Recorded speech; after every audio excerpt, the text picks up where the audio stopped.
Hey everybody, Quentin Quarantino here. I understand the real Quentin Tarantino is starting to use the name, but I was here first, kind of.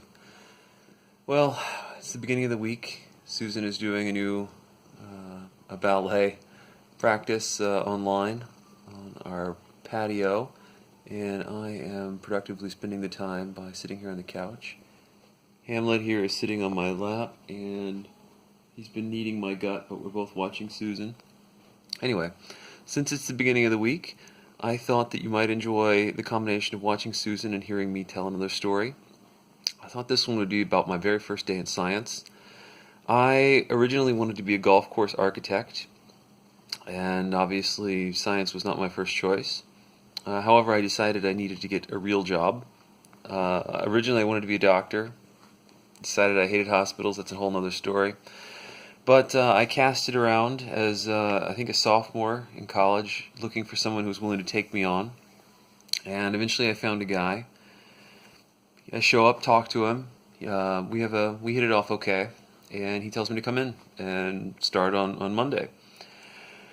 So I show up, and I dress nicely, like you would try to impress at a first day of a job. So I'm wearing like a pair of khakis and like a suit and I think a sports jacket. I know this sounds really bad knowing what I know now, but as I'm walking in, I realize I know absolutely nothing about science, actually the business of what goes on in a lab. So I meet the professor, and he talks to me for a minute, and then he turns me over to his lab manager, and I'm looking at the lab, and it's full of unfamiliar equipment and chemicals, and the shelves are stuffed with different crap, and I have no idea how almost any of it works. All the lab classes I took in college have failed me at this point. And I didn't need to be worried about that. The lab manager, a guy named Brian, is like, come with me. Oh, grab that screwdriver. And at this point, I think he wants me to shank someone in like a neighboring lab that they're rivals with. But Brian leads me down the hall to this room that has all these big freezers in it. And he opens up this gigantic chest freezer. And he's like, you see that frost that's built up around the edge? There's like a layer of frost like this thick. He's like, yeah, crack that off with the screwdriver and throw that all away. And oh, here. And he throws me a latex glove or two. By the way, there's a bunch of trash bags in here. I want you to take them all out and then take them down the hall to this other freezer and put them in there. So I de-ice the freezer with the screwdriver, and then I start pulling out the bags. And I don't know what they are exactly. He didn't tell me. The second bag is clear, and there is a frozen bag of rats in it, which is, they're all, oh, I should also mention, the frozen rats all have their heads chopped off. This is a pretty common sight in a neuroscience lab.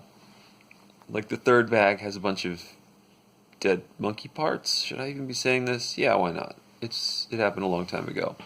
Anyway, so I'm basically chucking out these frozen, disgusting animal corpses, all of which are in mostly clear bags, piling them up on a cart and running them down the hall. And it's dirty, sweaty, not very glamorous work, and certainly not what I imagined when I signed up to work in science. So I get to the end of that and pile up the last corpse, and I slam the freezer shut, and I back up a little too hard, and I bump a table.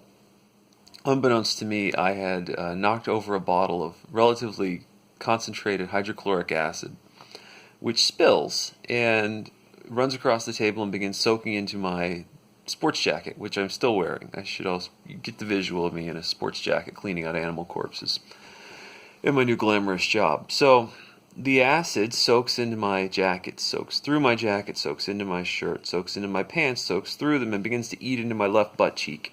At this point, I become aware that there's a problem. I look down. I read the bottle, realize that I'm in pretty serious trouble and I'm going to have a chemical burn unless I do something about it. I freak out.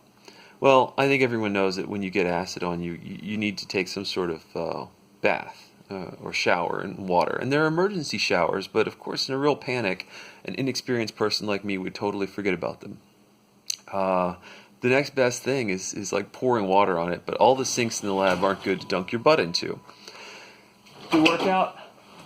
Not finished yet. Oh, okay, just a breather. Well, we'll come back from my own halftime and finish the story.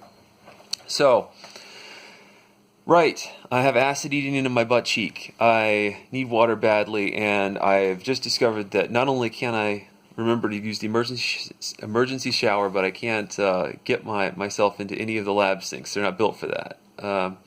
So I need a bathroom, and it's my first day, so I don't actually know where the bathroom is. So I'm running around the perimeter of the building, desperately searching for a bathroom. Eventually, I find the one men's room on the floor. They did not have enough bathrooms in this building. I run in there. It's deserted, and my leg is burning now. I need water.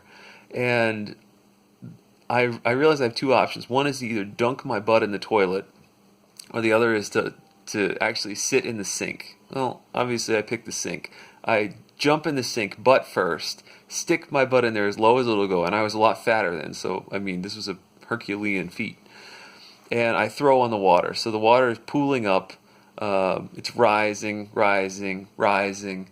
And I'm like, oh yeah, because I'm starting to dissipate the acid and the burn's going away.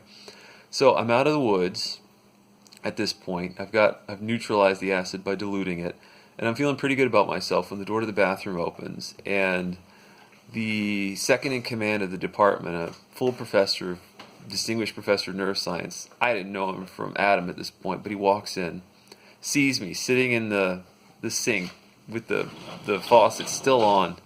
I got nothing. I mean, I'm wearing a sports coat. I'm soaked. Acid's, just eating into my leg. There's no way to communicate all of this to a person succinctly. The guy takes one look at me as the door opened, and he just backs out and lets the door close behind him. Doesn't say a word. Anyway, if you remember my story from a couple days back about the woman who shipped the monkey head, she didn't get fired for that. I didn't get fired for this. That was my first day in science.